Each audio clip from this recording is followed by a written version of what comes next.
Hello friends, we are in election season and I wanted to analyze the BJP and the Congress manifestos for you. So I got both the manifesto here and I want to point out what was the difference between these manifestos in terms of job creation and in terms of the economic expansion that will happen in India if these two manifestos are implemented.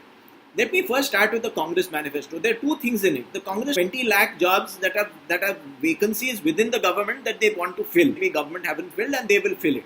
They've also given vague assurances that they will request the state governments to fill these jobs. Beyond that, there's not much. The second thing they've come up with is this Nyay scheme. They've said that they will give 72,000 rupees per year to 5 crore families which do not have jobs, who are at a very low level today in society in terms of their economic status. Now, this is what the Congress manifesto says. As far as the BJP manifesto is concerned, the BJP has given very concrete numbers, said how much money they will invest, but they have not said anything about job creation directly. Now, if you look at the investment numbers of the BJP has said that they will invest 100 lakh crores in infrastructure. They have also said they will invest 25 lakh crores in farm productivity improvement. Now, what do these numbers mean? Let me give you an idea. 100 lakh crores is $1.43 trillion that the BJP intends to invest over a 5-year period. They also want to put in 25 lakh crores into farm productivity enhancement, which is basically $358 billion. Now, let me tell you in terms of concrete numbers of how many jobs are created and how many, what is the economic impact of this. Okay, firstly, let's say we have $11 billion, if you invest in a power plant or a petrochemical complex, or you put it in any kind of large chemical plant, you create 80,000 jobs on site. Okay, I've seen in the Middle East and places like that. You create 80,000 jobs on site. You create 160,000 jobs in industries across the country wherever you're doing this. This has happened in China. Okay, you're creating 80,000 jobs on site. You're creating 160,000 jobs for 3 years in the whole country, in the region. And when you are importing things, you are creating 20,000 jobs in other countries where you are importing equipment for. So basically, a 10 to 11 billion dollar investment will create essentially 240,000 jobs within the nation, and it will create 20 to 30,000 jobs overseas.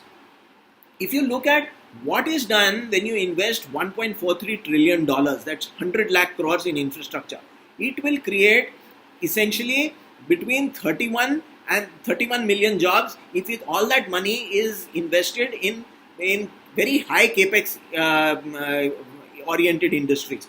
If that same money, 1.43 trillion, is invested in canals, in roads, it will create 62 million jobs. In farm productivity, if you put 389 billion or 225 lakh crores in farm productivity improvement, it will create around 15.65 million jobs. Okay, so this is, if you look at on an average basis, the BJP manifesto will, in my view, create around 45 million jobs across India over the next 5 years. This is far in excess of anything the Congress manifesto promises. Now let's look at investment multipliers. If you put in $1.43 trillion in infrastructure, it will create an investment multiplier impact of $4.306 trillion. If you put 25 lakh crores or $385 billion in farm productivity improvement, it will create $1.076 trillion impact in terms of investment multipliers.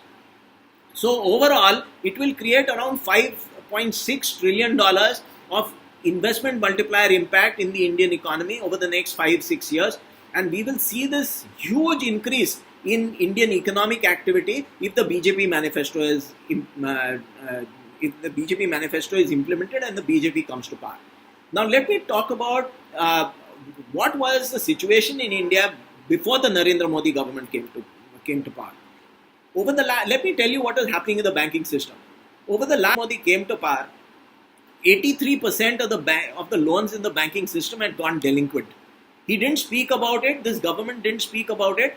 till they had actually done something about it, and they had solved the problem.